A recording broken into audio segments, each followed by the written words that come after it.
ठीक है।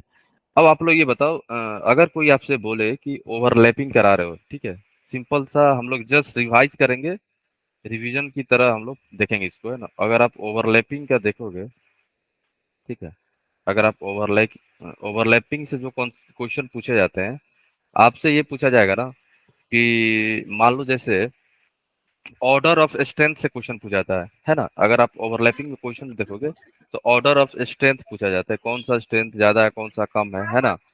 पहले ये देख लेते हैं। फर्स्ट जो हम लोग देखेंगे यहाँ पे, ऑर्डर ऑफ स्ट्रेंथ, ठीक है, ओके। तो ऑर्डर ऑफ स्ट्रेंथ में एक चीज ध्यान रखना आप लोग, जैसे, है ना। तो ऑर्डर ऑफ स्ट्रेंथ में आपको ये बता रहा है कि जैसे हम लोग यहाँ पे सर, ऑर्डर ऑफ स्ट्रेंथ देखेंगे, एक मिनट रुक जाओ। हाँ बोलो। वो जो मैंने आपको भेजा था सर, वो उसमें मिसप्रिंट था ना। कौन सा? वही होगा अभी ना, एक्सप्लेन, रीजन है वहां पे, टी अभी आएगा। पाई होगा ना स्ट्रॉन्ग, जिसमें मतलब वहाँ पे वो वो मिसप्रिंट है रीजन ना। है, वही वही वही हम लोग देखेंगे अभी, वही चल रहा है अभी, वही आएगा अभी, जस्ट रुक जाओ एक मिनट। ठीक है, स्ट्रेंथ हम लोग अभी यहाँ पे देखेंगे, ऑर्डर ऑफ स्ट्रेंथ जो बॉन्ड बन रहा है, पाई बॉन्ड सिग्मा बॉन्ड, इन दोनों के बीच में, है ना। तो स्ट्रेंथ किसका किसका देखेंगे, एस एस का, ठीक है। फिर देखेंगे हम लोग एसपी का, और देन हम लोग देखेंगे पीपी का, ठीक है, ओके। कंडीशन, दो कंडीशन होगा कि अगर कोई आपसे बोले कि इन तीनों में से स्ट्रॉन्ग कौन सा है, तो क्या जवाब होगा आपका? एसएस होगा कि एसपी होगा कि एस पीपी एस। होगा? ये हम लोग नहीं बता पाएंगे जब तक हमें एनर्जी लेवल ना दिया, मीन्स प्रिंसिपल क्वांटम नंबर नहीं दिया रहेगा, तो आप नहीं बता पाओगे। तो ध्यान रखना, जब भी कोई आपसे पूछे ना एसएस एसपी और पीपी के बीच में बताओ कौन ज्यादा है कौन कम है स्ट्रेंथ, तो आप बोलोगे पहले आप मुझे ये एन की वैल्यू बताओ, तभी आप बता पाओगे। ध्यान रखना, है ना, ठीक है। क्योंकि जो हमारा ओवरलैपिंग है ना, एक तो साइज पे भी डिपेंड करता है और इफेक्टिव एरिया पे, ठीक है ना। जितना स्ट्रेंथ, अगर ओवरलैपिंग ज्यादा हो रहा है, स्ट्रेंथ ऑफ ओवरलैपिंग पे भी तो हमारा स्ट्रेंथ डिपेंड करता है। अगर मान लो ओवरलैपिंग अच्छी हो रही है तो बॉन्ड कैसा होगा, स्ट्रॉन्ग होगा, है ना। ठीक है, तो ओके, ये ध्यान रखना आप लोग। तो पहले आपको ये पूछना होगा कि एन की वैल्यू क्या है यहाँ पे। अगर आप लोग ध्यान सुनना, पहला केस होता है, केस यहाँ पे दो केस होता है। केस वन में क्या है कि अगर मान लो हमारा N1 प्लस N2 सेम हो गया, है ना। अगर N1 प्लस N2 सेम हो रहा है, इसका मतलब यहाँ पे N1 N2 क्या है, N1 N2 ऐसे समझो कि अगर मैंने यहाँ पे आपको दे दिया, मान लो 2s, 2s है, ठीक है, एंड आपका यहाँ पे मान लो 2s 2p है, एंड आपका यहाँ पे है 2p 2p है, ठीक है। तो N1 N2 क्या है, N1 N2 ये है, एस के बाहर वाला ये हमारा N1 हो जाएगा, और ये हमारा N2 हो जाएगा। सिमिलरली ये हमारा N1 हो जाएगा, और ये हमारा N2 हो जाएगा, ठीक है। ये N1 एंड ये N2, ठीक है। तो इस केस में क्या है, N1 प्लस N2 क्या हो रहा है, 4 आ रहा है। सब में क्या आ रहा है, N1 प्लस N2 4 आ रहा है। तो यहाँ पे N1 प्लस N2 अगर सेम हो जाए, तो फिर हम लोग देखते हैं इफेक्टिव ओवरलैपिंग कहाँ ज्यादा हो रहा है। इफेक्टिव का मतलब कि कौन सा एरिया सबसे ज्यादा ओवरलैपिंग में हो रहा है। जैसे एस एस है ना, अगर आप एस और एस का चेक करोगे, ओवरलैपिंग कैसा होता है, ऐसा दिखेगा, हाँ या ना, ठीक है। एरिया चेक करते हैं हम लोग, देखो यहाँ पे ये बस इतना ही एरिया में ओवरलैपिंग हो रहा है ना, अगर आप एस एस लेते हो, टू एस का, ठीक है। सेकेंड देखो, 2s एंड 2p में ओवरलैपिंग जब होगा हमारा, 2s एंड 2p में कैसा होगा, 2s एंड 2p में ऐसा दिखेगा, ये हमारा s हो जाएगा, ये 2s हो गया, एंड 2p में कैसा हो जाएगा, ऐसे होगा, बोलो, ये हमारा 2p है। अब आप लोग ये बताओ, जो ओवरलैपिंग हुआ है इसका एरिया ज्यादा है ना, अगर आप यहाँ से कंपेयर करोगे इससे, ज्यादा है कि नहीं, बोलो, ठीक है, तो ज्यादा होता है। Yes sir. अब आ जाओ, नेक्स्ट जो है हमारा पीपीपी, 2p 2p में जो होता है, 2p में अगर आप देखोगे इसका ओवरलैपिंग, है ना, इसका ज्यादा होता है, इससे भी ज्यादा हो जाता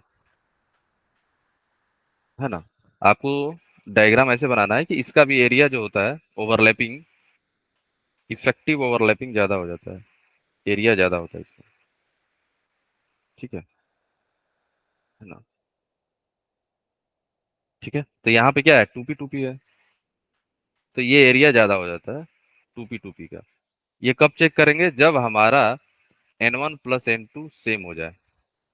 उस केस में हम लोग ये देखते हैं, साइज पे भी मैटर करता है हमारा, है ना। अगर मान लो ऐसा साइज हो रहा है, साइज अच्छी हो एंड ओवरलैपिंग एरिया ज्यादा हो जाए, तो स्ट्रेंथ ज्यादा हो जाता है, इस बॉन्ड का स्ट्रेंथ ज्यादा हो जाता है।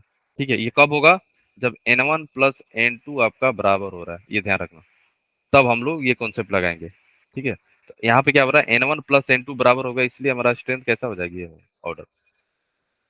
अब होता है, मान लो हमारा N1 प्लस N2 बराबर नहीं हो, फिर क्या करेंगे। यहाँ पे तो बराबर है, तो ये होगा। ठीक है, है ना। सर हम्म।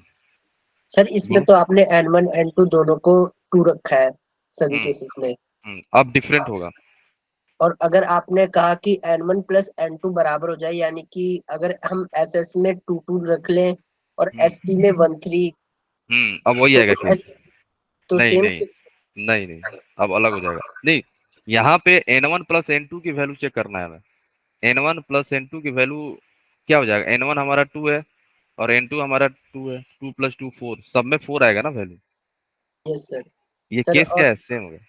सेकंड केस अब में अगर 1 3 हाँ, ले ले हाँ तब तब भी तब सेम होगा। ना, नहीं होगा। फिर वहां पे हम लोग अलग कॉन्सेप्ट लगाते हैं, केस टू में है। केस टू क्या है, कि अगर मान लो हमारा N1 प्लस N2 की वैल्यू डिफरेंट हो जाए, अगर N1 प्लस N2 की वैल्यू डिफरेंट हो जाए, तो ध्यान रखना एक चीज, कि N1 प्लस N2 अगर ज्यादा होगा, ठीक है, अगर N1 प्लस N2 ज्यादा होता है, तो हमारा स्ट्रेंथ जो है वो कम हो जाता है। ध्यान रखना, है ना। अगर N1 प्लस N2 ज्यादा होता है, इसका मतलब क्या है, एनर्जी ज्यादा होगा, एंड एनर्जी ज्यादा हुआ तो हमारा बॉन्ड क्या है, बॉन्ड स्ट्रेंथ, बॉन्ड कैसा हुआ फिर, कमजोर हो गया ना। सर ज्यादा किससे कंपेयर वो किससे करेंगे? वो दिया रहेगा ना आपको, वो आपको वैल्यू दिया रहेगा। N1 प्लस N2 का वैल्यू अगर ज्यादा हो रहा है, तो एनर्जी ज्यादा हो जाता है। अगर एनर्जी ज्यादा है, इसका मतलब क्या है, बॉन्ड अच्छा नहीं बना है, ठीक है, ओवरलैपिंग अच्छी नहीं हुई है, तो स्ट्रेंथ डिक्रीज हो जाता है। ध्यान रखना, स्ट्रेंथ जो होगा वो हमारा डिक्रीज कर जाएगा। कैसे, अब एग्जांपल से समझो। अब यहाँ पे ना, जो मैं यहाँ पे एग्जांपल लिखूंगा, वहां पे N1 प्लस N2 की वैल्यू डिफरेंट रहेगी, सेम नहीं होगी। जैसे आपके पास 1s है, फिर आपका मान लो 1s 2s है, ठीक है, फिर आपका मान लो 1s 2p है, ठीक है, फिर 2s 2p है, 2s ले लो, फिर आपका 2s 2p ले लो, है ना, 2s 2p ले लो, ठीक है, फिर मान लो 2p 2p ले लो, है ना, फिर मान लो आप 2s 3s, फिर आपका है 2s 3p। यहाँ पे किसी किसी का सेम भी होगा, तो जब सेम होगा, तो आपको ये देखना है कौन सा एरिया ज्यादा ओवरलैपिंग कर रहा है ना, इफेक्टिव ओवरलैपिंग। इसको मान लो 1 2 3 4 5 6 7 8। अब बताओ स्ट्रेंथ किसका ज्यादा होगा, ऑर्डर बताना है, बोलो। सर 1s 1s का सबसे ज्यादा होगा स्ट्रेंथ। पहले ना 1 2 3 में बताना, केवल 1 2 3 में बताओ पहले। 1 2 3 में सबसे ज्यादा किसका होगा, 1s 1s। 1 का। 1 2 3 में केवल ऑर्डर बताओ अभी। 1 होगा, क्यों, क्योंकि 1 का अगर प्लस चेक करोगे कितना आएगा इसका, इसका N1 प्लस N2 कितना आ रहा है, 2 2 आ रहा है, इसका कितना आ रहा है, N1 plus 3 N2 will be 3, इसका कितना आ रहा है, N1 3 प्लस N2 क्या आ रहा है हमारा, 3 आ रहा है। ठीक है, ओके। अब आप 1 और 2 से कंपेयर करोगे, तो N1 प्लस N2 कम किस में है, 1s में है, तो 1 का एनर्जी ज्यादा हो जाएगा 2 से। ठीक है, 2 और 3 में कंपेयर करोगे, तो यहाँ पे तो N1 प्लस N2 की वैल्यू सेम हो गई, बोलो। यहाँ पे तो N1 प्लस N2 की वैल्यू सेम होगी। जब वैल्यू सेम होता है, फिर हम लोग क्या देखते हैं, एरिया, इफेक्टिव इतना ज्यादा ओवरलैप। इफेक्टिव एरिया वो ओवरलैपिंग हो रहा है। तब हमारा आंसर क्या हो जाएगा 1 3 2। 1 1 के बाद 2 आएगा, 2 के बाद 1 के बाद सर 3 3 आएगा ना? 1 के बाद आएगा हमारा 3 एंड लास्ट में आएगा 2। इसमें किसी को कहीं पे कुछ भी डाउट है पहले ये बताओ, बोलो इसमें डाउट है बोलो, तभी हम लोग आगे चलेंगे ना। बोलो इसमें डाउट है। इफेक्टिव एरिया कैसे चेक करते हैं? ये जो आप एस का शेप जो होता है ना वैसे चेक हो रहा है, ठीक है। एस पी डी का ज्यादा हो जाता है, जब डी का देखेंगे ना तो देखना डी का ज्यादा हो जाता है पी से भी, सेम होना है, ठीक है। वंस जो आपका डाउट था ना, देखो डी जो है ना दो दो लोब ओवरलैपिंग करता है यहाँ पे डी का, इसलिए डी का ज्यादा हो जाता है जब एन की वैल्यू सेम होता है, ठीक है। जब Yes, एन का वैल्यू सेम होता है ना तो डी का ज्यादा हो जाता है, क्यों? क्योंकि डी में दो लोब ओवरलैपिंग में चले जाते हैं, ठीक है। मतलब पी डी के साथ 2 ओवरलैप कर लेगा, और जो पी पी होंगे तो वो थोड़ा कम कम सा ही करता है। जैसे पी अगर आप यहाँ पे लोगे ना पाई बॉन्ड बनाएगा ना, ये कर रहे थे हम लोग, ये जो भी है सब सिग्मा वाला था ये, ठीक है। सिग्मा 3, ये सब सारे हम लोग सिग्मा वाला चेक कर रहे थे, पता है ना, ठीक है। तो यहाँ पे लिख लो सिग्मा, सिग्मा 3 में पॉसिबल है ना, S S S P N, ठीक है। इधर आ पर जाओ। सर वहां तो पाई के लिए लिखा था ना, पी कहाँ पाई पे? Bonding and D pi bonding. हाँ, रूल सेम रहेगा, रूल सेम होगा पाई में भी। अभी सिग्मा चल रहा है, पाई क्या देखेंगे, सेम होगा, रूल सेम होगा, रूल में कोई अंतर नहीं आएगा ना, ठीक है। तो ये डी है, तो डी में ना जब आप पी का शेप बनाओगे, पी ऑर्बिटल का, तो ऐसे होता है। देखो यहाँ पे भी होता है और यहाँ पे भी हो जाता है, इसलिए डी का ज्यादा हो जाता है जब n1 प्लस n2 की वैल्यू सेम हो तो, ठीक है। अब बताओ इसमें किसी को डाउट तो नहीं है ना 1 2 3 में। अब आ जाओ 4 5 6 में बताना। अब 4 5 6 सभी लोग बताना ऑर्डर क्या होगा, स्ट्रेंथ। सर पहले 6 का सबसे ज्यादा होगा, फिर 5, फिर 4। यहाँ पे क्या हो रहा है, अगर 4 5 6 में देखोगे n1 प्लस n2 की वैल्यू सेम हो रहा है, ठीक है। n1 प्लस n2 की वैल्यू सेम हो रहा है तो क्या हो जाएगा फिर, 6 होगा देन 5 होगा देन 4 होगा ना, 6 5 एंड 4, ठीक है। पर सर जैसे ऑर्बिटल का साइज बढ़ता है हम्म और वो सामने भी सेम ही है, मतलब एक एस है, टू हम्म एस है और एक टू हम्म एस है, दोनों के हम्म साइज अच्छे खासे हैं, तो हम्म। उनकी तो ओवरलैपिंग होनी चाहिए अच्छी, मतलब वैसे। पर अभी यही देख तो रहे हैं तो कम आप, लग रहा है। नहीं हाँ, यही तो आप जो सोच रहे हो ना वैसा होता नहीं है। वो कब होता है, जब ना एनर्जी लेवल अलग अलग हो जाए। आप जो सोच रहे हो ना कि n1 प्लस n2 की वैल्यू सेम नहीं हो, उस केस में वो लगता है ये सेम नहीं होना चाहिए, तब आप कंपेयर करोगे जो आप सोच रहे हो। अगर सेम हो गया फिर जो आप सोच रहे हो ऐसा नहीं, फिर हम लोग देखते हैं इफेक्टिव एरिया कितना ओवरलैपिंग में जा रहा है, ठीक है। अच्छा सर, उसमें N one plus N two same नहीं होते? ना, जब हम लोग n1 प्लस n2 सेम नहीं रहेगा तभी हम लोग चेक करेंगे वहां पे, है ना।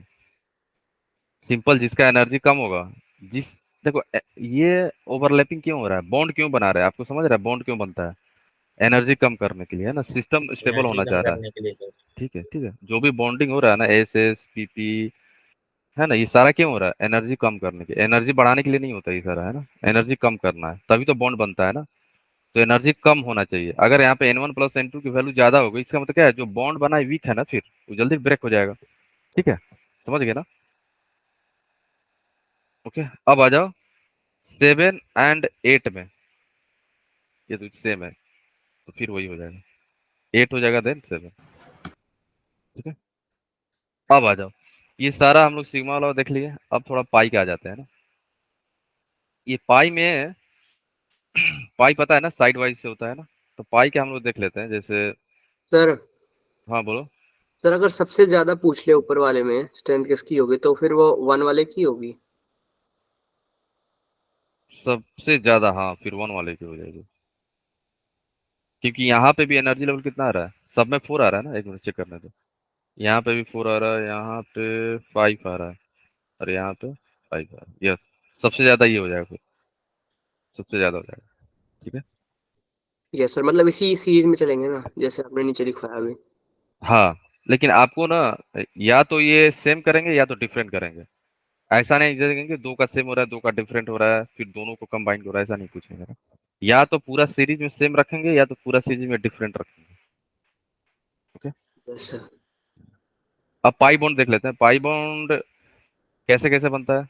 एक तो एस कभी पाई बॉन्ड नहीं बनाता है, नॉट फॉर्म पाई बॉन्ड, ये कभी पाई बॉन्ड नहीं बनाता, ध्यान रखना। अब आते हैं पी बनाता है ना, पी बनाता है, डी भी बनाता है ना सारा, ठीक है। अब देखो आप लोग, अब जैसे पाई बॉन्ड पी पी बनेगा, ठीक है। पी पी हो सकता है, और क्या हो सकता है, पी और डी का पाई बॉन्ड हो सकता है, जैसे पी पाई या पी पाई डी पाई बन सकता है ना। क्लियर है। या आपका हो सकता है डी पाई के बॉन्ड हो सकता है ना। ओके, तो ये तीन केस पॉसिबल है पाई बॉन्ड के लिए, है ना। अब आते हैं इसका भी, अब हम लोग चेक करेंगे स्ट्रेंथ, ठीक है।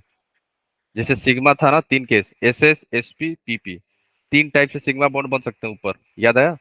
एस एस था, एस पी था एंड पीपी था। पाई बॉन्ड भी तीन केस के लिए बन सकते हैं, पीपी पीपा पीडी एंड डीडी, ठीक है। P pi D pi and D pi, ये सारा क्या है, पाई बॉन्ड बन रहे हैं ना यहाँ पे। अब देखो आप लोग, अब आ जाओ, अब हमें चेक करना है स्ट्रेंथ, ठीक है।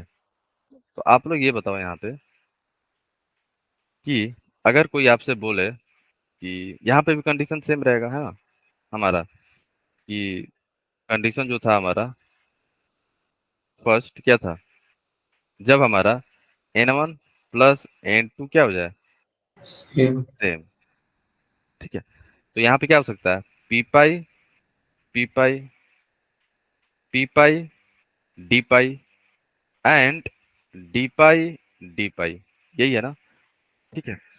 हम अभी नहीं बता सकते कौन सा स्ट्रॉन्ग है, स्ट्रेंथ नहीं बता सकते अभी तक, ठीक है। अभी अभी तक हम नहीं बता पाएंगे क्योंकि हमें n1 एंड n2 की वैल्यू नहीं पता है, ठीक है। तो स्ट्रेंथ कब बताओगे आप, जब n1 एंड n2 की वैल्यू आपको दे दी जाए, है ना। तो मान लो आपको दे दिया 2 पाई, है ना, 2 पाई दे दिया, राइट, और यहाँ पे लिख दिया 2 पाई 2d पाई, है ना, 2d पाई 2d पाई, ठीक है। अगर ऐसा केस है आपके पास, है ना, ऐसा केस है, तो अब आप लोग बताओ ऑर्डर क्या होगा स्ट्रेंथ, पी पाई स्ट्रॉन्ग होगा कि पी डी पाई होगा या डी पाई होगा। डी पाई डी डी पाई पाई डी पाई। डी पाई, आप समझ गए ना, क्योंकि डी जो है, डी के दो नॉर्मल लूप में आ जाता ओवरलैपिंग हो जाता है, समझ गए। पी पाई में पी पाई केवल, है ना, एक ही जाएगा, है ना। डी का दो दो हो जाता है ना, इसलिए, ठीक है। तो हमारा ऑर्डर क्या हो जाएगा, जब एन की वैल्यू यहाँ पे क्या है, सेम हो जाए। यहाँ पे n1 प्लस n2 की वैल्यू क्या है, 4 है, और ये क्या है, 4 सब में सेम है, कंडीशन क्या है, सेम है, तो ऑर्डर क्या हो जाएगा स्ट्रेंथ का, ये, ठीक है। अगर मान लो n1 प्लस n2 की वैल्यू अलग हो जाए, फिर क्या होगा, अगर n1 प्लस n2 की वैल्यू डिफरेंट हो गई, तब कंडीशन 2, जब n1 प्लस n2 की वैल्यू क्या हो गई हमारी, डिफरेंट हो गई। अगर n1 प्लस n2 की वैल्यू डिफरेंट हो गई, उस केस में अगर आपको दिया जाएगा, मान लो कोई सा भी दे दे, मान लो वैल्यू चेंज कर दो इसका, है ना, जैसे आपको दे दे 2 पाई, ठीक है, ये आपका दिया है 2 पाई, एंड आपका दे दिया 2 पाई 3d पाई, है ना, एंड आपका दे दिया 2 पाई 4d पाई, है ना। यहाँ पे डी लिख लो, है ना, ठीक है। या आप लिख सकते हो इसे 3d 3d pi 3d pi, ठीक है। अब आप लोग बताओ ऑर्डर क्या होगा हमारा स्ट्रेंथ। अब यहाँ पे n1 प्लस n2 की वैल्यू चेक करोगे अब, है ना। तो यहाँ पे n1 प्लस n2 की वैल्यू क्या आ जाएगी, 4, और n1 प्लस n2 की वैल्यू 4 आ रही है, यहाँ पे कितना आ जाएगी, 5। Five. n1 plus n2 equal to 5, और यहाँ पे कितना आ जाएगा, n1 6। प्लस n2 की वैल्यू आ जाएगी 6। तो हम लोग ऊपर क्या देखे थे कि अगर n1 प्लस n2 की वैल्यू इंक्रीज करेगी तो बेसिकली आप क्या कर रहे हो, एनर्जी को बढ़ा रहे हो। अगर एनर्जी बढ़ेगा तो स्ट्रेंथ जो है, बॉन्ड स्ट्रेंथ, पाई बॉन्ड का स्ट्रेंथ जो है हमारी क्या हो जाएगी, डिक्रीज। डिक्रीज। ठीक है, क्लियर है। तो ऑर्डर हमारा आंसर क्या हो जाएगा फिर, बोलो। अगर 2p पाई की ज्यादा हो जाएगी। Second term. Then 2 pi 3d pi and then 3d pi 3d pi. ठीक है, जब सेम हो तब। ठीक है, ध्यान रखना ये कब होगा, जब सेम होना चाहिए। ओके, इसमें किसी को डाउट है, बोलो, आगे चले हम लोग। Yes sir. चलो, सर एक बात और पूछनी है। हाँ बोलो। सर वो फजान्स रूल में जो होता है ना कि कोई भी बॉन्ड प्योरली कोवेलेंट या आयनिक नहीं होता, उसमें कुछ कुछ पोर्शन होता है, हम्म तो सर उसकी परसेंटेज निकालते कैसे हैं, कितना परसेंट आयनिक है कितना परसेंट कोवेलेंट है? ये तो आपको फॉर्मूला से निकालते हैं हम लोग, एग्जैक्ट आपसे नहीं पूछा जाएगा। ओके, एग्जैक्ट के लिए तो फिर 2-3 स्केल है, मुल्कन स्केल हुआ है ना, और एक इलेक्ट्रोनेगेटिव वाला स्केल है ना, इस पे निकालते हैं। पॉलिंग स्केल हुआ, ठीक है, उससे निकलता है ना। अब हम देख लेते हैं ओवरलैपिंग में दो टाइप से क्वेश्चन पूछा जाता है। एक तो ये होगा स्ट्रेंथ वाला। अब आपसे ये बोला जाएगा कि कौन सा ओवरलैपिंग पॉसिबल है। ठीक है, कौन सा ओवरलैपिंग पॉसिबल है। अब आप लोग ये बताना कि अगर एस एस ओवरलैपिंग हो रही है तो आप बताना कि एक्स एक्सिस के अलोंग, वाई एक्सिस के अलोंग एंड जेड एक्सिस के अलोंग किस टाइप का बॉन्ड बनेगा, सिग्मा, पाई या नहीं बनेगा। एक्स एक्स एक्सिस के अलोंग सिग्मा बनेगा कि पाई बनेगा या नहीं बनेगा, सिग्मा बोलो। बनेगा सर। वाई के सिग्मा ही अलोंग, बनेगा सर। वाई के अलोंग, सिग्मा ही नहीं बनेगा इसमें। जेड के अलोंग बनेगा, एस में बनता इसमें है। भी सिग्मा। ठीक है, और एस कभी भी पाई बॉन्ड नहीं बनाता है, मैंने ऊपर ही बताया आपको। ठीक है, ओके, ध्यान रखना। अब देख लो अगर आपके पास ये हो पी पी, ठीक है, जैसे पीपी में अगर आप ले लो P X P X plus P X, ये ले लो पी एक्स है ना, पी एक्स ले रहे हो तो क्या बनेगा, एक्स के अलोंग सिग्मा बनेगा कि पाई बनेगा या नहीं बनेगा। एक्स के लॉन्ग पाई बनेगा सर। सिग्मा बनेगा। एक्स सिग्मा बनता है, बाकी के अलोंग पाई बनता है। अगर आप ले रहे हो पी वाई क्या बनेगा, पाई सिग्मा पाई। पाया सिग्मा पाया। एक्स के अलोंग पाई, वाई के अलोंग सिग्मा, जेड के अलोंग पाई। ठीक है, अब आ जाओ, पीजेड पीजेड है आपका, तो यहाँ पे क्या बनेगा, pi sigma pi pi, sigma. Yes, pi pi and sigma.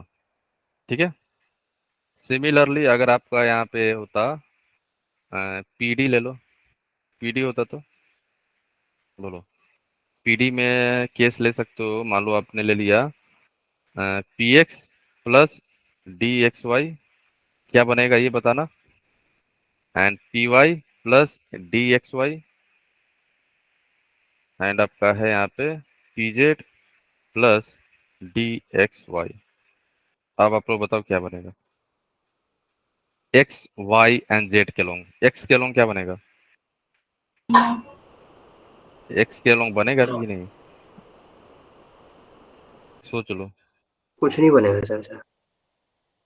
X के लॉन्ग नहीं बनता है, ठीक है, वाई के लॉन्ग पाई बनेगा, क्या बनेगा, वाई के लॉन्ग पाई बनता है, जेड के लॉन्ग कुछ नहीं बनेगा। इसमें आ जाओ, P Y plus D X Y के बीच में एक्स के लॉन्ग पाई बनता है, बाकी के लॉन्ग नहीं बनता। P Z plus X Y में कहीं नहीं बनेगा। सर कैसे चल रहा है आपको? ठीक है, समझ में आ रहा है कहाँ पाई बन रहा है। ठीक है, ये पी एक्स जो है एक्स के लॉन्ग है, और D X Y X and Y के लॉन्ग है। तो आप अगर ये सोचोगे कि एक्स के लॉन्ग तो है ही नहीं ना, समझ रहे हो आप, अगर मान लो ये हमारा एक्स एक्सिस है, पी इसी पे है, लेकिन जो डी एक्स वाई जो है ना, ये किधर होता है? डी एक्स वाई अगर आप देखोगे, डी एक्स वाई का लोब किधर रहेगा बताओ? एक्स वाई एक्सिस पे रहता है ना, इधर ऐसे, पता है ना? प्लेन। समझ गए आप? ऐसे रहता है ना ये, between the lobe, between the axis रहता है ना ये। तो ये तो ओवरलैप ही नहीं कर पाएगा ना। अगर मान लो ये हमारा पी एक्स है ना, और ये इधर से हमारा मान लो डी एक्स वाई है, तो कहाँ से कर पाएगा? एक्स के अलोंग नहीं कर पा रहा है ना, लेकिन वाई के अलोंग कर लेता है। समझ गए आप? ओके, वाई के अलोंग होता है, ठीक है। सिमिलरली पी वाई के केस में पी एक्स के अलोंग होगा, वाई के अलोंग क्यों नहीं हो रहा है? आपको यही डाउट आ रहा होगा, क्योंकि ये वाई के अलोंग नहीं होता इसका लोब। जैसे आपका एक्स वाई हुआ ना, तो डी एक्स वाई का ऐसा होता है ना ये, समझ गए? और पी एक्स जो है एक्स के अलोंग केवल इधर है, तो कहाँ से कर पाएगा? ठीक है, ना ही तो ये तो हेड ऑन कोलिजन हो रहा है और ना ही पैरेलल है, लेकिन वाई के अलोंग ये पैरेलल कर लेता है ना, साइड वाइज ओवरलैपिंग होता है, इसलिए पाई बॉन्ड बनता है, यहाँ पे सिग्मा नहीं बनता है ना। समझ सर गए? फिर वाई के अलोंग कैसे हो रहा है? वाई के अलोंग भी नहीं होना चाहिए। नहीं, वाई के अलोंग हेड ऑन नहीं हो रहा है, पैरेलल हो रहा है, ऐसे हो जाएगा।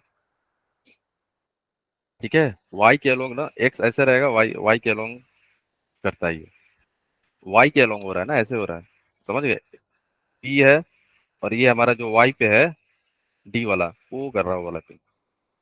समझ गए? Yes sir. इसलिए इसलिए ऊपर वाला केस में क्या था, एक्स वाई में जा रहा था, ओवरलैपिंग हो रहा था, वो भी कौन सा? साइड वाइज लेटरल ओवरलैपिंग हो रहा था, इसलिए पाई बॉन्ड बन रहा है, सिग्मा बॉन्ड नहीं बनता है यहाँ पे, है ना। सिमिलरली वाई और एक्स में हो रहा था। और जेड है, जेड तो अलग ही है, कहीं और है, तो यहाँ पे कोई किसी भी टाइप का बॉन्ड नहीं बनेगा, है ना। ठीक है, ओके, तो ये ध्यान रखना आप लोग। ओके, आगे चले हम लोग। बोलो, किसी को डाउट है अब भी बोलो। नहीं ना? अब देख लो, मान लो अगर आपको डी डी में पूछ ले, डी और डी में देखो, अगर आपके पास डी एक्स वाई है ना, एक्स के अलोंग बनेगा? एक्स के अलोंग बनेगा कि नहीं बनेगा बताओ? एक्स के अलोंग पाई होता है, वाई के अलोंग भी पाई होगा, लेकिन जेड के अलोंग ये डेल्टा बॉन्ड बना लेता है। ठीक है, ये याद रखना आप लोग। सिमिलरली डी वाई जेड जो होता है हमारा, और डी वाई जेड जो है, ठीक है, वाई जेड के अलोंग पाई बॉन्ड बनाएगा, याद रखने के क्या, वाई एंड जेड के अलोंग क्या बनाएगा? पाई। अब बाकी की जगह डेल्टा बॉन्ड। ठीक है, अब आ जाओ। सर ये डेल्टा बॉन्ड कौन सा होता है? डेल्टा, जैसे पाई डेल्टा बॉन्ड बनता है जब चारों लोब ओवरलैप करते हैं यहाँ पे, ऐसे होता है, चार चार लोब आता है ना, ऐसे डेल्टा बॉन्ड बनेगा। ठीक है, ऐसे आएगा। ठीक है, ऐसा दिखता है ना डेल्टा। जैसे यहाँ पे डी जेड एक्स और डी जेड एक्स है, तो जेड एंड एक्स के अलोंग तो पाई बनाएगा, लेकिन इससे डेल्टा हो जाएगा। ठीक है, समझ गए ना? बाकी का सिमिलरली सारा चलता चला जाएगा ना। ओके, तो ध्यान रखना ये सारा चीज। ओके, इसमें किसी को तो डाउट नहीं है ना? ठीक है, ये तो आपको पता है ना, एस केवल सिग्मा बनाता है ना, भूलना नहीं, एस केवल सिग्मा, पी आपका सिग्मा पाई दोनों बनाएगा। ठीक है, और हमारा डी क्या बनाएगा? डी आपका सिग्मा भी बनाएगा, पाई भी बनाएगा, डेल्टा भी बनाएगा, है ना, सब बनाएगा। ओके, चलो। ओके गाइस, तो स्ट्रेंथ किसका ज्यादा होता है? सिग्मा का, देन पाई का, देन डेल्टा। ये क्या है? स्ट्रेंथ। चलो, और इसी के साथ हमारा ओवरलैपिंग का जो इम्पोर्टेंट कॉन्सेप्ट अब खत्म हो गया ना। आगे चले अब हम लोग। ठीक है, अब आ जाओ, एमओटी में डाउट था ना आप लोग को, बोलो। Yes sir. है ना, तो एमओटी में डाउट क्या है? इलेक्ट्रॉनिक कॉन्फ़िगरेशन लिखने में, या कहाँ पे डाउट है? हाँ सर, इसी में थोड़ा बहुत डाउट था बस। ठीक है ना, देखो। और वो अ, ऑर्बिटल डायग्राम बनाना पड़ता है कई बार। अच्छा, तो उससे पहले आप ना, पी वाला सब पता है ना, P X P Y P Z वाला, अगर मान लो आपके पास P X plus P Y है, तो ओवरलैपिंग होगा? नहीं ओवरलैपिंग होने के लिए होगा। क्या है? नहीं होना। ओवरलैपिंग के लिए क्या होना चाहिए? एक्सिस सेम होना चाहिए ना, या लोब जो है उस एक्सिस में आना चाहिए। अगर मान लो आपके पास P X plus P Z है तो होगा ओवरलैपिंग? नहीं होगा। नहीं होगा। अगर आपके पास मान लो P Z plus P Y है तो ओवरलैपिंग होगा? नहीं होगा। ठीक है, तो ओवरलैपिंग कहाँ पॉसिबल है? P X P Y P Z में।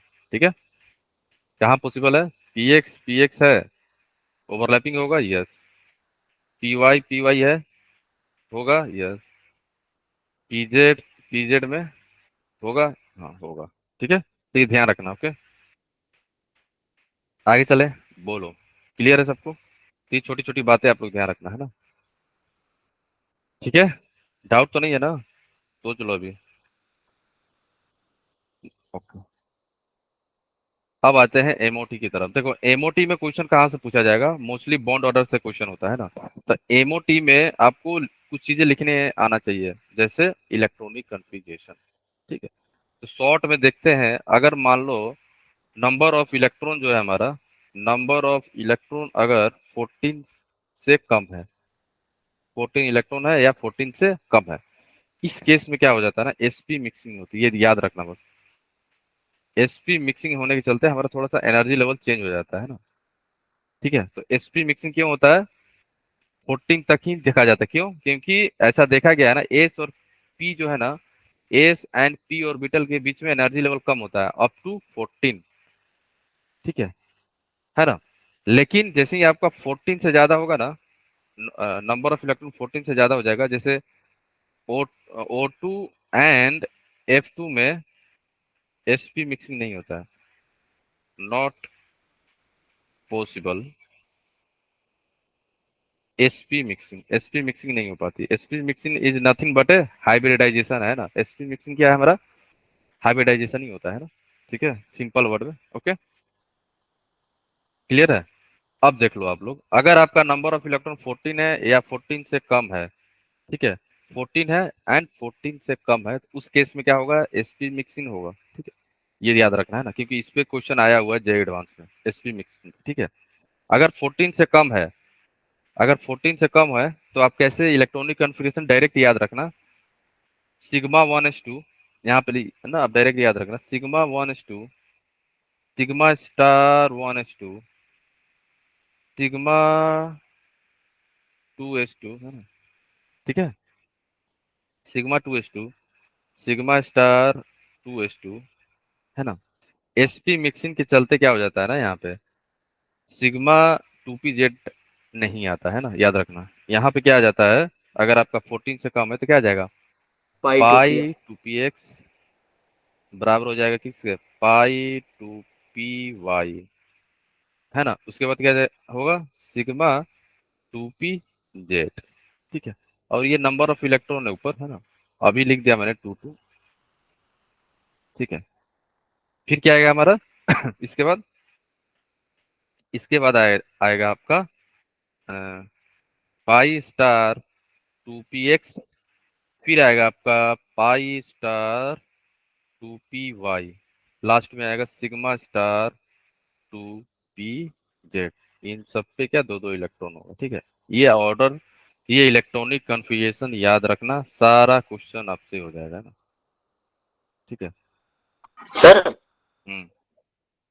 सर वो जो एक क्वेश्चन कई बार आता है कि बॉन्ड लेंथ बताइए स्पेसिफिक, मतलब जैसे ओ की बनानी है किसी मॉलिक्यूल के अंदर, उस क्वेश्चन को सर अप्रोच करने के लिए बता दीजिए।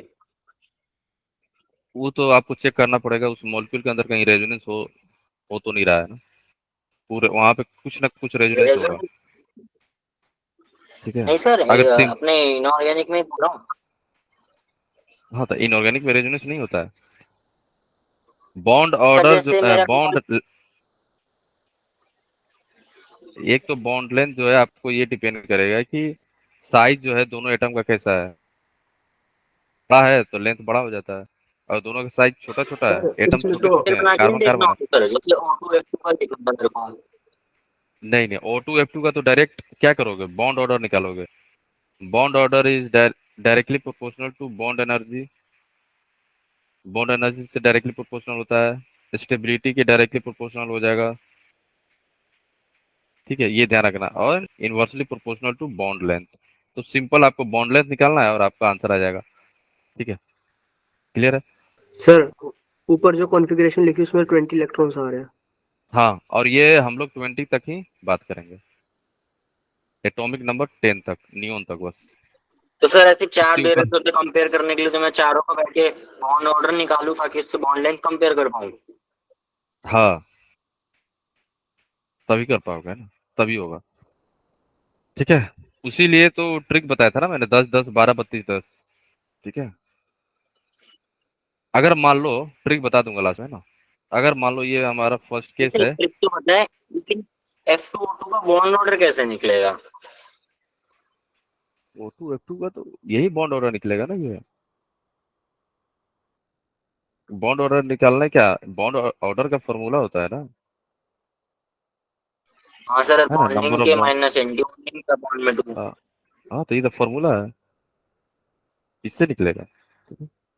अब आ जाओ, जैसे 14 से कम है, अगर मान लो नंबर ऑफ इलेक्ट्रॉन 14 से ज्यादा है, तो अगर नंबर ऑफ इलेक्ट्रॉन जो है हमारा क्या हो जाए, 14 से ज्यादा हो गया, तो यहाँ पे नो sp मिक्सिंग, याद रखना। sp मिक्सिंग नहीं हो जाती क्योंकि एनर्जी लेवल जो है एस और पी का बहुत ज्यादा हो जाता है ना, इसलिए। तो हमारा इलेक्ट्रॉनिक कन्फिग्रेशन कैसा दिखेगा यहाँ पे, थोड़ा सा अंतर रहेगा, सिग्मा 2p z पहले आ जाता है बस। ठीक है, तो लिखना sigma 1s2, sigma star 1s2, sigma 2s2, sigma star 2s2, है ना।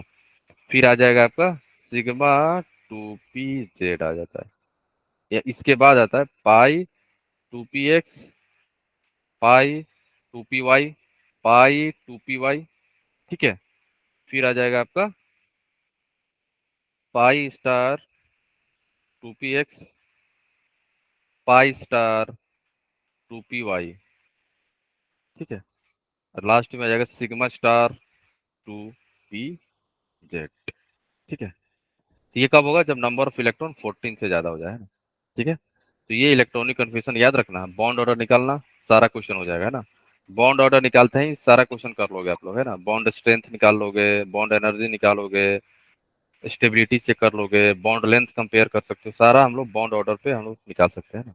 ठीक है। सर एक बार आप ही हम्म निकाल के दिखा दो F2O2 का, मेरे को लग रहा है सर उसमें इलेक्ट्रॉन ज्यादा होंगे, 20 से तो ऊपर ही होंगे।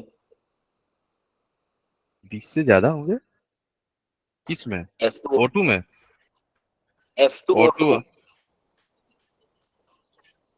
नहीं नहीं, सर एक साथ मॉलिक्यूल है F2O2।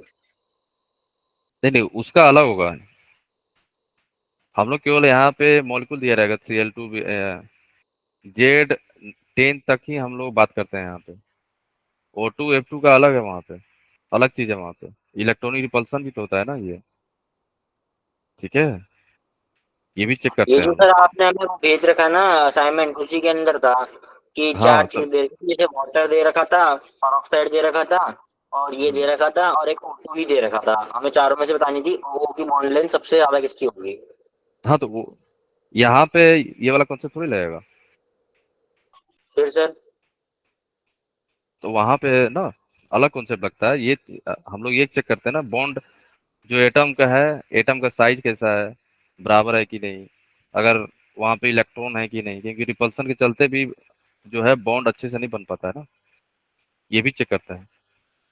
एंड अगर दोनों का साइज बराबर है, लोन पेयर भी नहीं है, तो बॉन्ड छोटा होगा क्योंकि ओवरलैपिंग अच्छा हुआ है। ठीक है, ओवरलैपिंग से चेक करते हैं ना हम लोग। साइज अगर मान लो एक का छोटा एक का बड़ा है, तो अपने आप बॉन्ड लेंथ बड़ा हो जाएगा। ठीक है, तो वो सारा चीज, बहुत सारा फैक्टर चेक करते हैं हम लोग, है ना। ठीक है, लेकिन अगर आपको O2 दे, F2 दे, है ना, N2 दे, N2 माइनस दे, इसका बॉन्ड ऑर्डर चेक करो, उस केस के लिए हम लोग ये वाला इलेक्ट्रॉनिक कन्फिग्रेशन यूज करते हैं ना, O2 F2 B2, O2 plus O2 minus, इसके लिए, है ना। ओके, तो ये इलेक्ट्रॉनिक कन्फिग्रेशन आप लोग याद रखना, है ना। Clear yes sir. है ना। यहाँ पे किसी को डाउट तो नहीं है ना, तो बॉन्ड ऑर्डर से सारा चीज आप निकाल लोगे, है ना। ठीक है, अब आता है एक होमोलूमो कॉन्सेप्ट होता है ना। तो होमोलूमो कॉन्सेप्ट हम लोग क्यों पढ़ते हैं, क्योंकि ऐसा देखा गया है ना कि O2 F2 and Cl2 Br2 में कलर शो क्यों करता है, जो हम लोग कल भी देखे थे, है ना, कि O2 F2 O2 कलर नहीं होता है ड्यू टू द जो एनर्जी गैप हो जाता है ना सिग्मा स्टार और पाई स्टार के बीच में ज्यादा हो जाता है ना। Cl2 F2 Br2 I2 क्या है, यहाँ पे पेयर्ड इलेक्ट्रॉन है, फिर भी ये कलर होता है ना। पेयर्ड इलेक्ट्रॉन है फिर भी ये चारों क्या है हमारे, कलर होते हैं। ये भी चारों क्या है हमारे, कलर है। क्यों है, इनके पीछे रीजन क्या है, कॉन्सेप्ट आता है क्या, उनके कितने होमोलूमो होमोलूमो कॉन्सेप्ट आ जाता है, होमोलूमो के चलते, ठीक है। होमोलूमो के चलते यहाँ पे ये कलर शो करते हैं, है ना, ठीक है। तो होमोलूमो क्या होता है, ये मैंने कल भी बताया था, किसी को आइडिया है होमोलूमो के बारे में। Pi star sigma star gap जो होता है, हाँ तो होमो आप किसको बोलोगे। पाई स्टार को हाँ। हाईली ऑक्यूपाइड मोलिकुलर ऑर्बिटल होता है। तो होमो का फुल फॉर्म क्या होता है, बोलो। Highly occupied molecular orbital. Yes, and LUMO को, लूमो क्या हो लोएस्ट जाएगा। Lowest unoccupied molecular orbital. Unoccupied molecular orbital. याद रखना, इससे क्वेश्चन पूछा जाता है ना। ये क्या है हमारा, highest occupied molecular orbital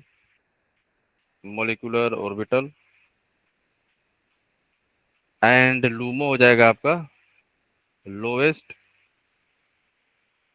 unoccupied, ठीक है, lowest unoccupied unoccupied occupied molecular orbital, ठीक है, मोलिकुलर ऑर्बिटल। ओके। तो अगर आप F2 का देखोगे, ठीक है, तो F2 का हम लोग कल बनाए थे ना, ठीक है, बोलो। तो F2 में हम लोग कल भी देखे थे। तो F2 का अगर आप देखोगे पाई 2px पाई 2py, ठीक है, यही था ना हमारा पाई स्टार, और ऊपर था हमारा सिग्मा सिग्मा स्टार, ठीक है ना। ये मान लो 2px है और ये आपका 2py है, और ये क्या है 2p जेड, ठीक है। यहाँ पे क्या हो रहा था आपका, अगर आप देखोगे पाई 2px पाई 2py जो है फुल्ली फील्ड था, है ना, फुल्ली फील्ड था ना, ये फुल्ली फील्ड है ना। इसी को हम लोग क्या बोले थे, होमो। एंड जो ऊपर था जस्ट होमो के ऊपर वाला को ही हम लोग बोलते हैं LUMO, lowest unoccupied molecular orbital. ये जो ऑर्बिटल है हमारा, इसको हम लोग बोले थे लूमो, ठीक है। क्या होता है ना, ये जो एनर्जी गैप है ना इनके बीच में कम होता है, एनर्जी गैप जो है एनर्जी गैप जो है यहाँ पे लेस है। तो एनर्जी कम होने के चलते क्या हो जाता है ना, इलेक्ट्रॉन जो है जंप कर जाते हैं 2p जेड में, यहाँ पे आगे मान लो, है ना।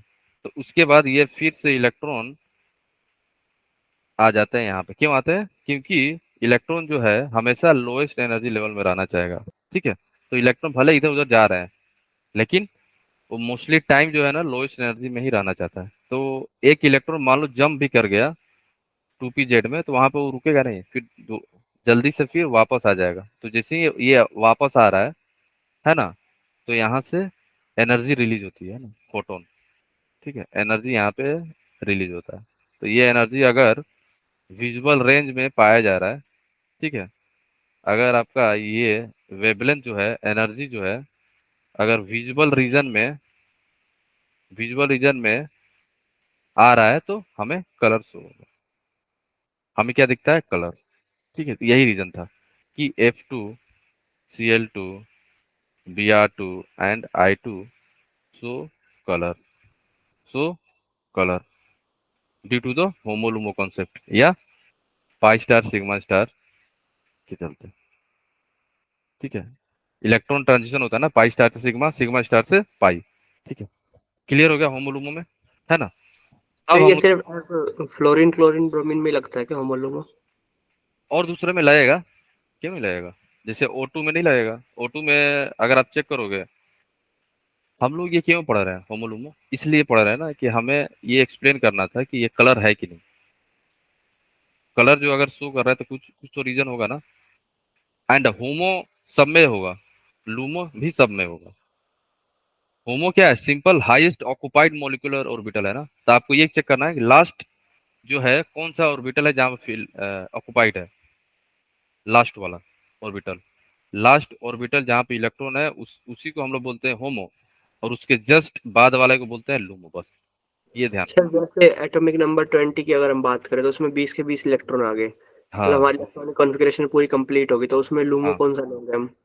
लूमो उसके बाद वाला होगा। होमो तो पता चल गया ना जहाँ फील हो रहा है, sigma, yes sir. Sigma star 2 p z, ये हमारा फील होगा, ये हमारा कौन सा हो जाएगा? ये आपका हो जाएगा होमो। लूमो इसके बाद जो खाली होगा आपका ऑर्बिटल वो हो जाएगा लूमो। Okay sir. ठीक है। सर हमें एनर्जी गैप का पता कैसे चलेगा कि इसमें कम है या इसमें ज्यादा है? किसमें? ये आपको एक्सपेरिमेंटली पता चलेगा, ये देख के थोड़ी बता दोगे। तो हमें वो करने के लिए नहीं आएगा?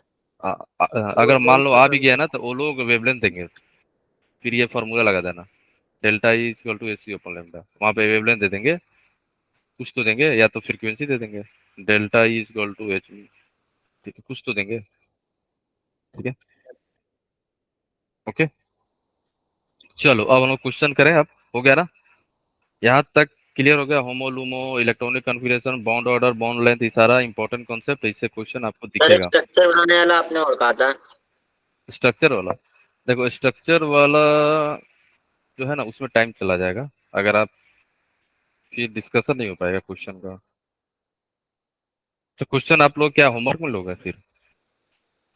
अगर स्ट्रक्चर डिस्कस करेंगे तो फिर उसमें जवाब, करा लो सर, क्वेश्चन करा लो, है कल ना? देख लेंगे। नहीं नहीं, कल पी ब्लॉक आएगा। ठीक है, तो आप जो यहाँ पे जो क्वेश्चन है ना, फिर आप लोग ट्राई करना, है ना? और मुझे इसमें किसी को जो भी डाउट होगा जरूर पूछना, है ना? ये सारा PYQ है, ध्यान रखना। तो अच्छे से जरूर करना इसको, है ना? सारा ये मैं भेज दूंगा आपको होमवर्क में। एंड इसमें किसी को कहीं पे कुछ भी डाउट हो, देखो सब सारा क्वेश्चन जो है ना MOT से एंड VBT से ही पूछा गया है, VBT MOT के आसपास घूमता है। ठीक है, यहाँ ये पे देखो। डायमैग्नेटिक पैरामैग्नेटिक वाला जो पूछ रखा है, इसमें इलेक्ट्रॉनिक कॉन्फ़िगरेशन लिख के कर देना डायरेक्ट। हाँ, जो मैंने अभी जस्ट बताया, यस सर। सिंपल। ठीक है, यहाँ पे भी ठीक है। ठीक है, बॉन्ड ऑर्डर, बॉन्ड लेंथ, ये सारा कैसे करोगे? पूरा मैच द कॉलम जो है जेई का है, सिंपल। आपको चेक करना है कौन सा बॉन्ड ऑर्डर, निकालो सबका और आंसर आ जाएगा। और आपको ये भी बताना है SP मिक्सिंग कहाँ होता है। ठीक है, O2 और F2 में नहीं होता है, बाकी सब में होगा, यहाँ पे नहीं होगा, इसमें नहीं होता है। सर फिर O- B2 और M2 दोनों में ही होगा ना? हाँ, यहाँ पे दोनों में होगा। मतलब दोनों में एक ही में मैचिंग करवा दें हम, ऐसा हो सकता है इसमें? नहीं नहीं, मैच द कॉलम है ना।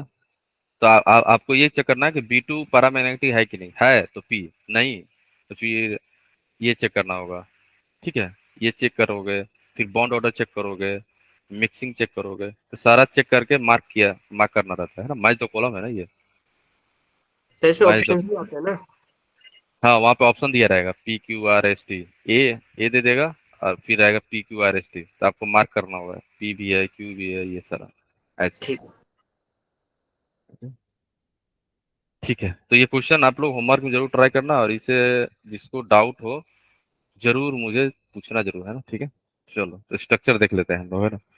तो स्ट्रक्चर पहला स्टार्ट होता है हमारा, ठीक है, बोले वैसे स्ट्रक्चर आपको याद ही करना पड़ेगा ना, एंड स्ट्रक्चर से भी क्वेश्चन पूछा गया है। ठीक है, तो पहला हम लोग स्ट्रक्चर स्टार्ट करते हैं फास्फोरस का, है ना? Oxo acid of, oxo oxo acid of phosphorus, है ना? और यहाँ पे जितने भी फास्फोरस होंगे सबके हाइब्रिडाइजेशन sp3 होगा। ठीक है, ये ध्यान रखना। अब आता है फर्स्ट, मान लो पहला आप ले लो हाइपो फास्फोरस हाइपोफॉस्फोरस एसिड, है ना? इसको हम लोग बोलते हैं फोस्फोनिक एसिड। ठीक है, फोस्फोनिक एसिड भी हम इसे बोलते हैं। ठीक है, ध्यान रखना। फोस्फोनिक एसिड भी हम बोलते हैं ना। इसका फॉर्मूला क्या होता है? फॉर्मूला याद रखना है H3PO2। अब आ जाओ इसका स्ट्रक्चर। एक फास्फोरस एंड एक ऑक्सीजन को डबल बॉन्ड से जोड़ देना है आपको, है ना।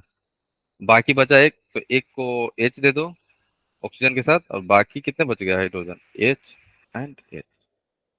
ठीक है, क्लियर है। तो ये स्ट्रक्चर हो गया हाइपोफॉस्फोरस एसिड का, या आपको लिखा रहेगा फोस्फेनिक एसिड। इसका फॉर्मूला क्या है? H3PO2। ये सारा याद कर लेना आप लोग आज ही, है ना, स्ट्रक्चर सारा, क्योंकि ये पी ब्लॉक में भी रिपीट होता है ना, पता है ना, पी ब्लॉक का है ये सारा। फिर है आपका ortho phosphorous acid. Ortho phosphorous acid. Ortho phosphorous acid. ठीक है, इसको दूसरा नाम है इसका, जिसका जिस जिस कंपाउंड का सेकंड नेम होगा ना, कॉमन नेम, वो मैं लिखता रहूंगा, है ना। ऑर्थो फॉस्फोरस एसिड को बोलते हैं हम लोग, इसको हम लोग बोलते हैं फोस्फेनिक एसिड। ऊपर था फोस्फेनिक, ये है फोस्फोनिक, वो आ जाता है जो फोस्फोनिक, फोस्फोनिक एसिड। ठीक है, इसका फॉर्मूला होता है आपको H3PO3। H3PO3। अब इसका स्ट्रक्चर देख लो आप लोग, स्ट्रक्चर याद रखना। स्ट्रक्चर आपका हो जाएगा पी, एक पी को डबल बॉन्ड के साथ ऑक्सीजन जोड़ दो। अब कितना बचा हमारा, OH एंड एक OH और बाकी H। ये स्ट्रक्चर है, ठीक है। नेक्स्ट जो है हमारा सी, मान लो pyro pyro phosphorus acid. Pyro phosphorus acid, ठीक है। इसका फॉर्मूला होता है आपका, फॉर्मूला याद रखना, इसका फॉर्मूला होता है आपका H4P2O5। H4P2O5, है ना। इसका स्ट्रक्चर होगा, स्ट्रक्चर आज आपका हो जाएगा P, है ना। P, दो P आ गया, इस P के बीच में ऑक्सीजन आ जाएगा एक, एंड यहाँ पे ये ऑक्सीजन, ये डबल बॉन्ड हो गया। अब कितना बच गया, तीन। कितना हो गया हमारा, तीन हो गया, दो दो बचा है ना, तो इसको दे दो OH, इसको दे दो OH। हाइड्रोजन कितना बचा हमारे पास, H एंड H। तो ये स्ट्रक्चर याद रखना है, ठीक है। नेक्स्ट जो है हमारा डी जो है, डी मान लो आपके पास है, फास्फोरस हो गया। अब फॉस्फेरिक एसिड देखते हैं, हाइपो हाइपो फोस्फेरिक एसिड, है ना, फोस्फोरिक एसिड। ठीक है, एसिड, ऊपर अस था, अब इक आ गया, ध्यान रखना। इसका फॉर्मूला होता है, लिख लो आप लोग, H4P2O6। H4P2O6 होता है, ठीक है ना। तो ये कैसा दिखता है, इसका स्ट्रक्चर, नाम, सारा चीज याद रखना है ना, क्योंकि इससे क्वेश्चन पूछा जाएगा, और पूछा गया है बहुत बार स्ट्रक्चर से। H O and O। ये स्ट्रक्चर किसका हो गया, हाइपोफॉस्फोरस फॉस्फोरिक एसिड, है ना, इक है, हाइपोफॉस्फोरिक एसिड। और ऊपर हम लोग पढ़ रहे थे अस वाला, तो ये जो है हमारा इक वाला, हम लोग इक पढ़ रहे हैं अब, ठीक है। इक स्टार्ट हो रहा है, अस हो चुका है, ठीक है। नेक्स्ट जो है हमारा ऑर्थो, नेक्स्ट मान लो आपका है ortho phosphoric acid. Phosphoric acid, है ना। तो इसका फॉर्मूला होता है H3PO4। क्या होता है, H3PO4, है ना। ये आपको कैसा दिखेगा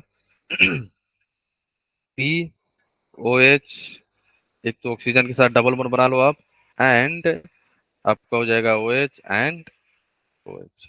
ये स्ट्रक्चर है, ठीक है, ऑर्थोफॉस्फोरिक एसिड।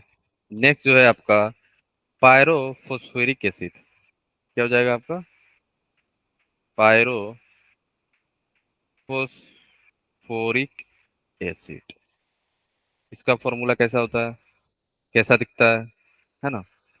इसका अगर आप देखोगे हो जाएगा H4P2O7 है। तो इसका स्ट्रक्चर होगा, दो पी है, PO, P, डबल बॉन्ड यहाँ लगा लो, फिर आपका बन जाएगा OH, OH, ठीक है, OH एंड OH, ठीक है। ये फास्फोरस का है ना, याद रखना आप लोग, है ना? ठीक है, क्लियर है ना? एक दो और होता है, जैसे Meta Meta phosphoric acid, Meta phosphoric acid. Meta phosphoric acid का फॉर्मूला कैसा क्या होता है, याद रखना, इसका होता है HPO2। इसका स्ट्रक्चर कैसा हो जाएगा, P, एक तो इसके साथ P double bond O and एक तो OH हो जाएगा, ठीक है, क्लियर है? HPO3, HPO2 नहीं होगा, HPO3 होता है इसका, और एक ऑक्सीजन, दो ऑक्सीजन यहाँ पे देखना डबल बॉन्ड के साथ होता है ना। पाइप जो है फास्फोरस एंड ऑक्सीजन दो डबल बॉन्ड के साथ होता है, यहाँ पे ध्यान रखना, ठीक है। एक और है जो याद रखना आप लोग, मान लो दे दिया Meta phosphoric phosphoric acid. Meta sir phosphoric acid अगर साइक्लिक फॉर्म में हो, हाँ बोलो। क्योंकि हमारा मेटा फॉस्फोरिक एसिड क्या इसका पी sp3 हाइब्रिडाइज नहीं है? ये वाला, हाँ, ये नहीं नहीं नहीं, ये sp3 कैसे हो जाएगा? फिर सर क्या है ये sp2? फास्फोरस अगर आप देखोगे, फास्फोरस का वैलेंस इलेक्ट्रॉन कितना होता है, 5 होगा ना। 5 होते हैं सर। तो यहाँ पे ये इसका नहीं होगा, ठीक है ना, इसका sp2 नहीं होगा, हाइब्रिडाइज। ये sp2 है, ठीक है। बाकी सब में होगा, ऊपर वाला में होगा, हाँ इस सब में है, इसमें नहीं होगा, मेटा वाला में नहीं है, ठीक है। तो मेटा फोस्फोरिक एसिड में आपसे कभी कभी पूछा जाता है, जैसे अगर ये हो जाए H3 है ना, P3O10, अगर इसका स्ट्रक्चर पूछे आपसे H3P3O10, O10 नहीं, H3P3O9 होगा, है ना। H3P3O9 में आपका स्ट्रक्चर साइक्लिक होता है, ध्यान रखना। यहाँ पे क्या होता है ना, POP बॉन्ड आ जाता है, POP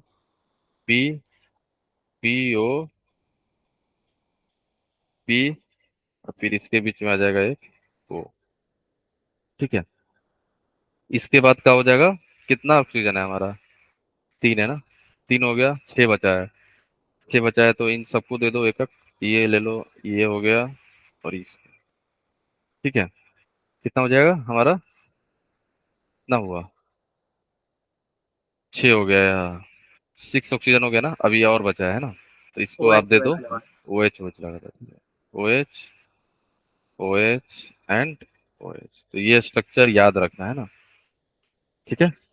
cyclic trimer, cyclic trimer होता है ना, मेटाफॉस्फोरिक एसिड का साइक्लिक ट्राइमर होता है, ट्राइमर बोलते हैं इसको। डाइमर होता है ना, तो ट्राइमर होता है, ठीक है। तो HPO3 को 3 टाइम्स है, ये ट्राइमर है, ठीक। तो ये ध्यान रखना, स्ट्रक्चर ही सारा है ना। और एक और होता है, मान लो आपसे पूछ देगा, परॉक्सी परॉक्सी डाई फोस्फोरिक फोस्फोरिक एसिड, ठीक है। तो इसका स्ट्रक्चर कैसा दिखेगा ये याद रखना है ना, इंपॉर्टेंट है ना। H4P2O8 होता है, इसका स्ट्रक्चर आप याद रखना, स्ट्रक्चर इंपॉर्टेंट है इसका। परॉक्सी है, इसका मतलब O होगा, है ना, फिर P आ जाएगा, फिर P आ जाएगा, है ना। तो ऑक्सीजन कितना है हमारा, 8 है, तो 2 हो गया, तो एक तो दे दो इसको, है ना।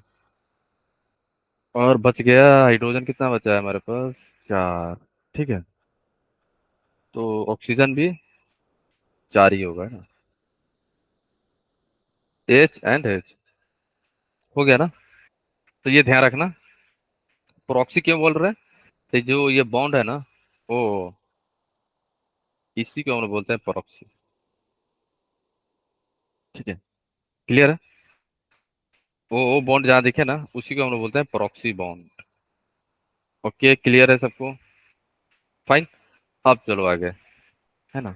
फास्फोरस का हो गया, अब हम लोग देख लेते हैं सल्फर का, है ना।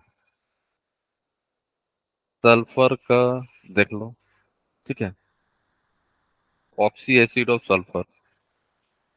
ठीक है, ऑक्सी एसिड ऑफ सल्फर। ठीक है, तो सल्फर का सेम स्टार्ट होता है, जैसे हम लोग फर्स्ट ले लो, सल्फ्यूरस एसिड, सल्फ्यूरस एसिड, इसका फॉर्मूला क्या हो जाएगा, बोलो। H2SO3। इसका स्ट्रक्चर सिंपल है, ये तो आप लोग को पता भी है ना। अब आ जाओ, सेकेंड जो होगा हमारा सल्फ्यूरिक एसिड। सेकेंड जो है हमारा सल्फ्यूरिक एसिड, इसका फॉर्मूला बताओ। ये तो बचपन से पढ़ते आ रहे हो ना, H2SO4। कैसा दिखता है ये, बोलो। यही है ना, है ना। इसमें किसी को डाउट तो नहीं आ रहा है ना। अब आ जाओ, सर एक बार सल्फरस एसिड दिखाना। हम्म, बोलो। सर ठीक है, अब आ जाओ, परॉक्सो, एक मिनट, परॉक्सो, परॉक्सो मोनो, परॉक्सो मोनो, जिसे हम लोग कैरोज एसिड पढ़े हो, कैरोज एसिड, कैरोज, कैरोज एसिड, कैरोज एसिड बोलते हैं इसको। तो परॉक्सो मोनो ये सल्फ्यूरिक, H2H2O7 शायद। सल्फ्यूरिक एसिड, इसी को हम लोग बोलते हैं कैरोज एसिड। क्या होता है फॉर्मूला, H2SO5। ध्यान रखना, ये इंपॉर्टेंट है ना। इसी को हम लोग बोलते हैं कैरोज एसिड। ठीक है, तो इसका परॉक्सो मोनो सल्फ्यूरिक एसिड होता है, परॉक्सो मोनो सल्फ्यूरिक एसिड, है ना। इसका इसका स्ट्रक्चर कैसा दिखेगा आपको, परॉक्सो बोल रहा है, इसका मतलब O होगा, फिर इसका सल्फर आ जाएगा, ऑक्सीजन, ऑक्सीजन एंड OH। तो ये स्ट्रक्चर है किसका, कैरोज एसिड का, है ना। ये हमारा क्या है, परॉक्सी, परॉक्सी बॉन्ड है ना। इसी को हम लोग बोलते हैं कैरोज एसिड, है ना, H2SO5। ठीक है, क्लियर है ना। अब जो होगा हमारा नेक्स्ट जो होता है थायो सल्फ्यूरिक एसिड। क्या होता है, थायो सल्फ्यूरिक एसिड। थायो सल्फ्यूरिक एसिड का फॉर्मूला, केमिकल फॉर्मूला क्या होगा, H2H2O3। थायो सल्फ्यूरिक एसिड, है ना। इसका स्ट्रक्चर कैसा दिखेगा, SOOOHOH।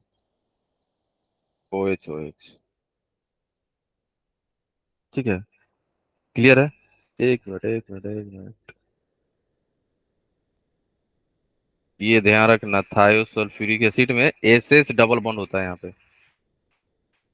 ठीक है, इंपॉर्टेंट है, ध्यान रखना। ठीक है, थायो सल्फ्यूरिक एसिड में H2H2O3 है ना। अब नेक्स्ट जो है हमारा डाईथायोनिस, डाईथायोनस, थायोनस OUS है, डाईथायोनस एसिड।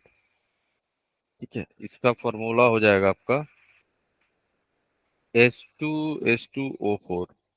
इसका स्ट्रक्चर कैसा दिखेगा, इसका स्ट्रक्चर होता है SSOOOH। ठीक है, ये ध्यान रखना है ना, डाईथायोनस, डाईथायोनस एसिड, है ना। ठीक है, अब आ जाओ आप, जो कि इंपॉर्टेंट है, बहुत बार पूछा गया है, pyro, pyro sulphurous acid, pyro sulphurous acid. ये इंपॉर्टेंट है, ध्यान रखना, है ना। इसका फॉर्मूला होता है H2O5। कैसा दिखता है ये? SSOO, ठीक है। फिर आपका हो जाएगा O, ये हो गया आपका OH, और इधर हो जाएगा OH। हो गया ना, दो तीन, ठीक है। क्लियर है? पायरोसल्फ्यूरस एसिड का फॉर्मूला क्या होता है? H2H2O5, ठीक है।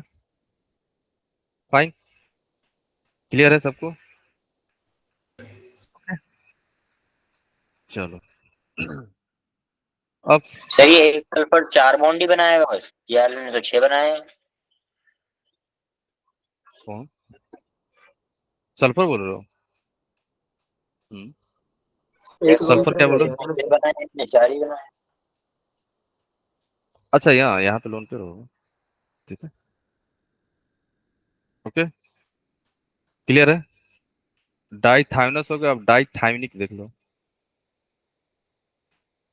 डाइथायोनिक एसिड, तो डाइथायोनिक एसिड का फॉर्मूला बताना कैसा होता है, बोलो कैसा दिखेगा? H2H2O6। स्ट्रक्चर इसका एस एस ओ एच, यहाँ पे ऑक्सीजन हो गया, यहाँ पे ऑक्सीजन, यहाँ पे भी ऑक्सीजन, एंड यहाँ पे H, ठीक है। डाइथायोनिक है ये, डाइथायोनिक एसिड, ठीक है। अब आता है pyro sulphuric acid. Pyro sulphuric acid, pyro sulphuric acid को क्या बोलते हैं हम लोग? ये ध्यान रखना, नाम इसका पता भी होगा। ओलियम, याद आया? फॉर्मूला क्या था? H2H2O। 7 इसका स्ट्रक्चर कैसा दिखेगा? आ जाओ, SO8, ठीक है। SO8, ऑक्सीजन, यहाँ पे oxygen double bond, oxygen double bond oxygen, ठीक है। यहाँ पे हो गया OH एंड OH, ठीक है। क्लियर है? ओलियम हो गया, है ना। ये ध्यान रखना आप लोग, है ना। अब देख लेते हैं मार्शल एसिड। मार्शल एसिड, ठीक है। मार्शल एसिड को क्या बोलते हैं हम लोग? Peroxo sulph di peroxo di sulphuric acid, peroxo di sulphuric acid, इसी को हम लोग बोलते हैं क्या? Martial acid. मार्शल एसिड, ठीक है ना। जैसे ओलियम हुआ, मार्शल एसिड हुआ, कैरोज एसिड हुआ, है ना, ये कॉमन है सब, ठीक है। मार्शल एसिड, है ना। इसका स्ट्रक्चर फॉर्मूला क्या होता है? H2H2O8। ओलियम का क्या था? H2H2O7 था, है ना, ठीक है। इसका स्ट्रक्चर हो जाएगा आपका SO, प्रोक्सी है तो दो ऑक्सीजन आ जाएगा बीच में, पहले ऑक्सीजन लिख लो, SO, ठीक है। डबल बॉन्ड, यहाँ पे भी डबल बॉन्ड हो जाएगा, O, OH, O, यहाँ पे हो जाएगा OH, ठीक है। और इसी को हम लोग क्या बोलते हैं? परॉक्सी बॉन्ड, परॉक्सी, प्रॉक्सी लिंकेज बोल दो, है ना, ठीक है। क्लियर है? फाइन। अब जो है हमारा नेक्स्ट जो नाम है, दिखाना एक बार, कौन सा? इसका नाम। Peroxo di sulphuric acid, Marshall acid बोलते हैं इसको, ठीक है। ओके, अब एक लिखना है आप लोग,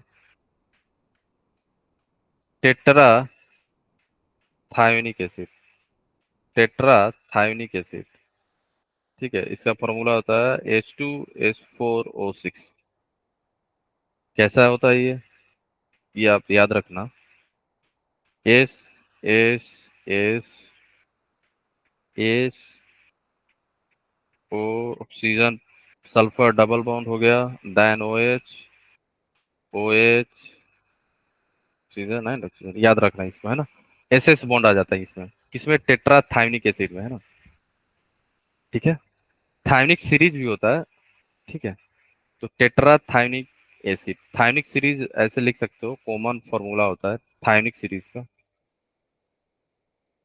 थायोनिक सीरीज का कभी आपसे पूछे टेट्रा थायोनिक एसिड है तो H2SN-2O6 है ना। ठीक है, तो नंबर ऑफ सल्फर एटम जो है आपका चेंज होता रहेगा। एन जो है आपको कभी 2 भी होगा, SN है ना, ये आप ध्यान रखना जैसे इसका स्ट्रक्चर बनाओगे ना। ओके, तो SN-2O6 है ना, तो एन यहाँ पे 0 से लेके 12 तक है ना। अगर इसका स्ट्रक्चर देखोगे ऐसा होता है। सर एस 0 से या 3 से शायद। 0 से तो वो नेगेटिव में चला जाएगा कई नहीं बार। नहीं नहीं नहीं नहीं नहीं नहीं नहीं। यहाँ पे स्ट्रक्चर से आइडिया लग जाएगा आपको। देखो ये यहाँ पे एन था,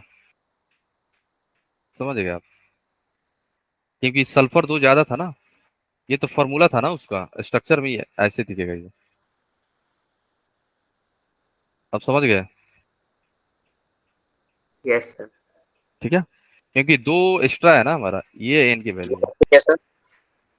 ठीक है, क्या ठीक है sir, thionic series. Thionic series है, मान लो कि टेट्रा थायोनिक सीरीज बोलेगा है ना, टेट्रा मीन्स 4 सल्फर एटम हो गया। ये नाम है कंपाउंड का, ये सीरीज है अपना। सीरीज का ये जनरल फॉर्मूला है, जनरल स्ट्रक्चर निकाल सकते हो, ये जनरल फॉर्मूला है ना। यहाँ पे एन आपका 0 भी हो सकता है, 2 3 4 है ना। जैसे मैंने ऊपर क्या लिखा था, टेट्रा थायोनिक एसिड, तो टेट्रा मीन्स 4 आ गया। पेंटा थायोनिक एसिड S5 आ जाएगा बीच में। ठीक है, इसका बात हो रहा है टोटल एसिड। क्लियर है। ओके, चलो अब क्लोरीन वाला बचा है, क्लोरीन देख लेते हैं ना। ठीक है, ऑक्स सर और कितनों के एसिड्स है वैसे? बस ऑक्सी एसिड ऑफ क्लोरीन ही बचा है बस, ऑक्सी एसिड ऑफ क्लोरीन। ठीक है, तो नाइट्रोजन क्लोरीन शो का, नहीं करता सर? हाँ हाँ नाइट्रोजन का भी है। तो क्लोरीन का तो हम लोग कल देखे था ना, याद है, पांचों था वहां पे, सब था। HClO4 HClO हाँ HClO2 सारा था, तो हम लोग देख लिए थे सारा है ना, HClO2 ये सब था वहीं पे। सर यही होते हैं ठीक ना, है, बस इसके अलावा नहीं होता ना कुछ भी। HClO4। ठीक है, ये तो सारा देख लिए थे ना हम लोग, हाँ यही है। ठीक है, अब आ जाओ ऑक्सी एसिड ऑफ नाइट्रोजन देख लो। ये हम लोग कल देख लिए थे, याद रखना है ना, ऑक्सी एसिड ऑफ नाइट्रोजन। ठीक है, तो नाइट्रोजन का लिख लो आप लोग। ठीक है, HNO2 है, इसको हम लोग क्या बोलते हैं, नाइट्रस, नाइट्रस एसिड हो गया। ठीक है, स्ट्रक्चर OH। ठीक है, अब आ जाओ आपका है HNO3, nitric acid, nitric acid. ठीक है, इसका स्ट्रक्चर कैसा दिखेगा, नाइट्रिक एसिड का स्ट्रक्चर बताना आप लोग, NOO है ना, OH। ठीक है, ये हमारा हो गया नाइट्रिक एसिड का है ना। अब आ जाओ, अब हमारा है, नाम है इसका HNO4। HNO4 को क्या बोलते हैं हम लोग, याद रखना, इसको हम लोग बोलते हैं पर पर नाइट्रिक एसिड, पर नाइट्रिक एसिड, पर नाइट्रिक एसिड। इसका स्ट्रक्चर कैसा दिखेगा, O होगा है ना, देन एक नाइट्रोजन हो जाएगा, 2 ऑक्सीजन हो गया, तो 2 बच गया, तो एक डबल बॉन्ड और एक इसको डोनेट कर देगा। ठीक है, इसको हम बोलते हैं पर नाइट्रिक एसिड। ठीक है, नेक्स्ट जो है हमारा H2N2O2, इसको हम लोग बोलते हैं hypo nitrous acid, hypo nitrous acid, hypo nitrous acid. ठीक है, तो इसका स्ट्रक्चर आपको दिखेगा, 2 नाइट्रोजन। ठीक है, N डबल बॉन्ड N होता है यहाँ पे, N डबल बॉन्ड N। और क्या था, N double bond N, oxygen and hydrogen. ठीक है, क्लियर है। ओके, तो ये हमारा क्या है, कुछ ऑक्सी एसिड है नाइट्रोजन का, है ना। ठीक है, क्लियर है। ओके, कुछ यस सर। ऑक्साइड होते हैं, बस आप ध्यान रखना। वैसे हम लोग पी ब्लॉक में भी आप लोग पढ़े होंगे ऑक्साइड ऑफ फास्फोरस का, जैसे आप लोग पढ़े होंगे P4O6 पढ़े हो ना। ठीक है, अब एंड P4O10, इसका स्ट्रक्चर कैसा दिखता है, पता है किसी को? इसको बोलते क्या, पहले ये बताओ। Phosphorus, phosphorus trioxide, trioxide. ठीक है, फास्फोरस ट्राइऑक्साइड, इसका स्ट्रक्चर पता है आपको, किसी को पता है? ट्राइऑक्साइड, ये ध्यान रखना, इससे क्वेश्चन पूछा जाता है। ये पी ब्लॉक में भी आप लोग पढ़े होंगे, नाइट, है ना, नाइट्रोजन फैमिली में। सर क्वेश्चन क्या स्ट्रक्चर में पूछे गए हैं? पी ओ पी, है ना, ओ पी ओ, है ना, फिर यहाँ पे आ जाएगा ओ, फिर पी ओ। ठीक है, ये हो गया एंड एक ऑक्सीजन इधर रहेगा। ठीक है, क्लियर है, तो ध्यान रखना। ओके, P4O6 हो गया। नेक्स्ट जो है आपका है P4O10। ठीक है, तो इसका स्ट्रक्चर क्या हो जाएगा, सेम उसी की तरह रहेगा, बस ऑक्सीजन बढ़ जाएगा ना। P O P P P P O P P O P। अब यहाँ पे डबल बॉन्ड ऑक्सीजन लगा लो, यहाँ पे डबल बॉन्ड, यहाँ पे डबल बॉन्ड एंड यहाँ पे डबल बॉन्ड। ठीक है, PO P ये रहेगा एंड PO P। ठीक है, ये स्ट्रक्चर किसका, P4O10, जिसका नाम है फास्फोरस पेंटाऑक्साइड है, फास्फोरस पेंटा ऑक्साइड। ठीक है, तो ये स्ट्रक्चर ध्यान रखना। ओके, चलो ठीक है। लास्ट सल्फर का एक देख लो ऑक्साइड, H3O9। H3O9 का स्ट्रक्चर होता है एस लास्ट है। एंड नेक्स्ट क्लास में हम लोग स्टार्ट करेंगे पी ब्लॉक, है ना। तो पी ब्लॉक आप लोग अच्छे से पढ़ के आना, है ना, SOS एंड O। ठीक है, 3 सल्फर था ना, बाकी ऑक्सीजन यहाँ पे लग जाएगा।